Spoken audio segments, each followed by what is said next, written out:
Good evening, folks. Welcome to Lben Tea House. I'm your host, Lben. As winter draws near, darkness falls ever earlier, particularly for our friends up north. You'll notice it's pitch black by just a tad past 4 in the afternoon. A friendly reminder to y'all, if there's nothing pressing at night, try to head home early.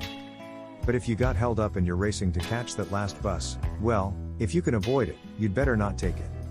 Why's that, you ask? As day turns to night, as yin replaces yang, strange things tend to happen on that last ride. The story I'm about to tell happened back in 2009, when I trekked to Beijing to visit Meng. Meng and I were classmates in high school, the best of pals. But she dropped out in her junior year to work at a decor company in Beijing. Bright and capable, she rose quickly, like a fish takes to water. I was still a poor college kid, living off 600 to 700 yuan a month. While she was out shopping today, traveling tomorrow, singing KTV the day after, easily talking big deals and raking in thousands in commission. Showing off her lavish lifestyle like crazy on the school network and her QQ space, I decided to visit her during the winter break. Stepping off the train, Boss Zhang warmly welcomed me, and laid out a 3-day tour. We took in the sights of the Bird's Nest, the Forbidden City, the Summer Palace, Huayanmen, Huhai, Dashler, you name it, we saw it across Beijing. I had a sleeper train ticket home on the third night, departing at 11:55 p.m. So we decided to drink a bit more, to make sure I'd fall asleep on the train and wake up fresh at home. That night we drank a lot, reminiscing about the amusing times at school. I talked about the dull life at university, she ranted about her unscrupulous boss. We'd planned to catch the subway to the station at 9:50 but got so caught up in our conversation that by the time we remembered the train, it was already 10:30. Still, there was just enough time. We grabbed our luggage and dashed for the subway. Just one level down, we heard an announcement blaring through the subway speakers. The last train to Beijing railway station on line 2 will arrive in 5 minutes. This is the final train of the evening. Dear passengers, please allow those exiting to disembark first before boarding in an orderly manner. Hearing this, I felt a surge of relief. I was going to make that last train, so I quickened my pace and hurried forward. Just at that moment, however, Meng called out to me, insisting that I follow her back up. I was like, are you deaf? Didn't you hear? That's the last train coming. Why on earth would we go back up now? She looked at me with such urgency, saying, just come with me, there's no delay. She wasn't kidding, so I watched, gobsmacked, as the last subway rolled away from me and followed her back up to ground level. She didn't offer any explanation but hailed a cab instead. That's the last train coming. Why on earth would we go back up now? Why aren't we taking the subway? It's faster, cheaper, less crowded, and we'd have seats. But then she began to tell me about a bizarre experience she had with the last bus, an experience of her own.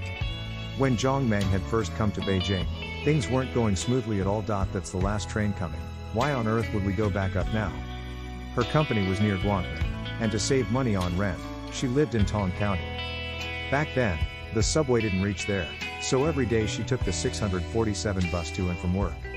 One day, just as work was about to end, a client called, wanting to come in and discuss an order. The client was a notorious pain, always beating around the bush, so everyone else at the office, tired of his shenanigans, politely declined to meet. Only Meng was new, young, and eager. As we say, even a blind cat can catch a dead rat, so she waited for this person, who didn't call until 6:30. Her colleagues clocked out one by one, and there she was, killing time with red alert until 7:50. Only during their discussion did she learn why he'd been hesitant before. It turned out he had been tangled up in a divorce with his first wife and had just settled the case. Now, with his mistress moving up in the world to build a new love nest, he was back to talk shop about redecorating. She realized he was indeed a piece of work, fussy and difficult to deal with. However, if there's one thing Meng excelled at, it was blowing her own trumpet. She had a knack for spinning tales that pleased both ends. In school, she could talk her way into skiving off under the bright sun to hit the internet cafe. It was this very talent that got them both sides satisfied this time around. Sure enough, they chatted until 9:30, and the client was completely taken in by Meng's spiel. He signed the order under the name Lin Huan and handed over a deposit of 5,000 yuan. After sending the client off, Meng figured it was getting late, leaving the contract and money at the office wouldn't be safe. So, he stuffed everything into his pockets and rushed to the bus stop. He was thrilled. Securing this deal meant he'd finally hit the base salary bracket, next month's rent was covered, and he could say goodbye to instant noodles.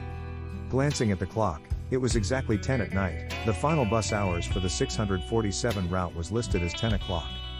Though it was unclear whether that meant the last bus left at 10 or that there were no buses after 10. The night had grown deep, and although November days in Beijing can be tolerable, the nights were bitingly cold. The wind was fierce that day, but fortunately, the street lights were still shining. Zhang Meng decided to wait for 10 minutes. If there was no bus, he'd grit his teeth and take a taxi home. After all, he had landed a big order today and wouldn't feel the pinch. A few minutes passed, and just as he was about to check the time, thinking of hailing a cab, an elderly lady in her 60s appeared and joined him at the stop. You know how it is, friends. Waiting on your own can be discouraging, and you might give up after a short while. But when someone waits with you, it feels entirely different. At least there's a sense of expectancy. These two didn't speak much, just acknowledged each other with a nod and silently waited for the bus.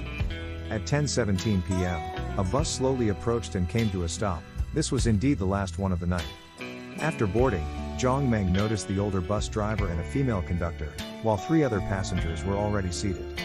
A young girl was snuggled up with a middle-aged man, flirting unabashedly.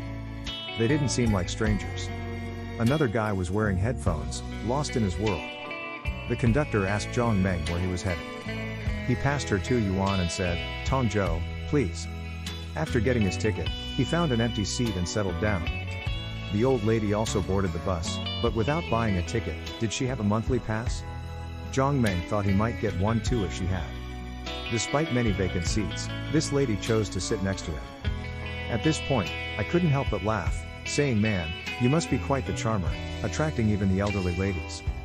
Zhang Meng shot me a look and said, "Don't interrupt. Just listen." The bus started its journey towards the final stop, Tongzhou. The night was eerily quiet, with only the sound of the bus engine rumbling in their ears. There was barely a vehicle or pedestrian in sight on the road. No wonder, it was nearly 11 at night, in the heart of winter, on such a secluded stretch. The vehicle continued onward, and after about 2 stops, just passed Fang Garden Station by a mere 300 meters or so. The driver suddenly cursed loudly, "Go to hell, another one's got on." No other shift has this many passengers. Zhang Meng was puzzled. Getting on a bus is no cause for such an outburst, right? At that moment, she saw 2 dark figures about 100 meters away signaling the bus. The conductor remarked, "Well, we have to pick them up, this is the last bus, after all." The bus came to a stop, and 2 more people got on. No, more accurately, 3, as one was being supported by the other 2. They didn't speak a word after boarding. The one being supported was holding his head, seemingly in pain. The other 2 were wearing what looked like Qing dynasty official robes, their faces deathly pale. Zhang Meng was taken aback, thinking, what's with these costumes? He felt a bit nervous but reasoned that there might be a film crew nearby and these folks had perhaps partied a little too hard without changing out of their costumes. After all, it wouldn't be unheard of in Beijing. But these 3 hadn't bought tickets either. What's this now? He thought indignantly. Do I look easy to push around? Watching the bus driver continue driving, he decided that if anyone else got on without paying, he'd have a word with the conductor. Another 3 or 4 stops passed, and Zhang Meng began to feel sleepy, becoming drowsy when he noticed something odd. The next station the bus was stopping at was Fang Garden, again. But they had already gone past this station, hadn't they? He was sure they'd picked up the 3 passengers after that stop. How could the bus be here again? The bus was crawling along so slowly, it almost felt like it was being pushed by hand. And in the distance, he could see about a dozen people lined up at the Fang Garden Station, waiting to get on. As he was pondering this bizarre situation, the old lady sitting next to him suddenly stood up and, as if possessed, started hitting him, accusingly shouting that Zhang Meng had stolen her wallet when getting on the bus. Zhang Meng was flustered. What are you talking about, old lady? We boarded at the same time. With all these empty seats. You chose to sit next to me, and now you're accusing me of theft? How could you slander me like this at your age? The old lady didn't respond, just glared furiously at him, gripping the collar of his jacket with such strength that she wouldn't let go. Zhang Meng felt a desperate flush on his face, but no words would come out. The old lady finally said, "Don't bother denying it. There's a police station up ahead. We'll settle this there." First, he was confused by the fact that the bus hadn't made any progress and now this baseless accusation from the old lady. Silence hung in the air. Not a soul spoke up to defend him, not even the bus driver. who proceeded to stop and open the doors. As the bus came to a stop and the old lady was trying to drag him out, Zhang Meng noticed the man from the odd couple that boarded earlier. He was none other than the very client, Brother Lin, with whom he'd signed the contract. Just as he was about to say hello and ask him to vouch for him, the old lady grabbed his wrist and yanked him off the bus. Her grip was surprisingly strong, as if she wasn't clutching at his wrist, but his throat, silencing any sound he might have made. And that man, clearly witnessing his predicament, showed no sign of helping. What sort of person does that? Watching the bus disappear into the distance, Zhang Meng impatiently said, "I really didn't take your wallet, but where is this police station?" The old lady let out a sigh of relief. "Police station? I saved your life."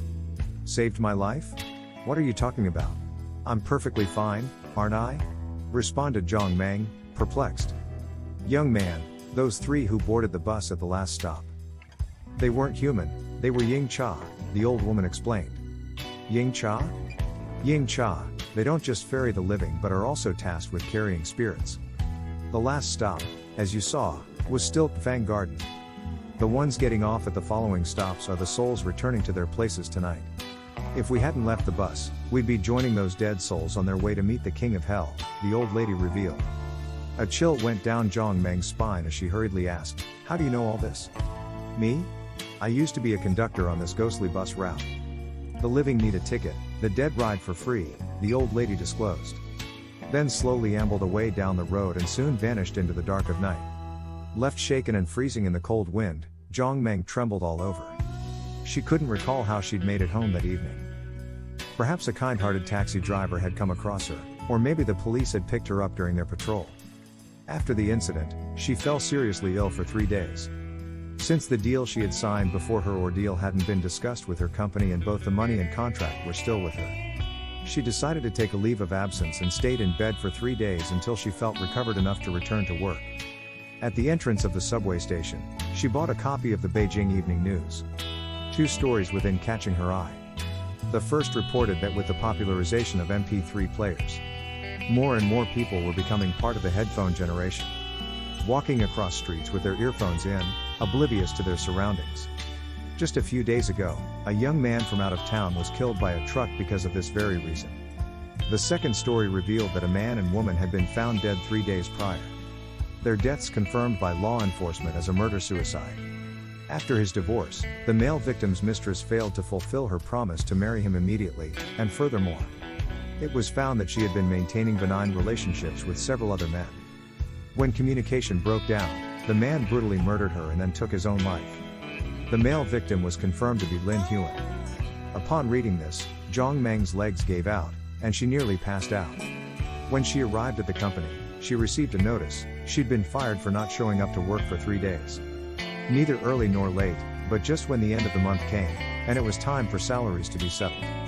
She simply kept the 5,000 yuan for herself.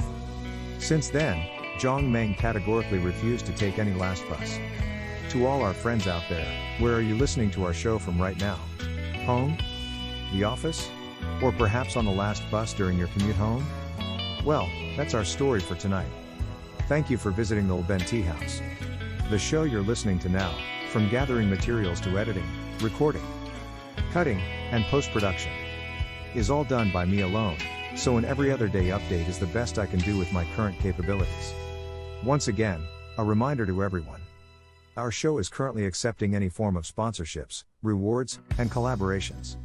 I hope our friends can support us by liking, subscribing, commenting, and sharing.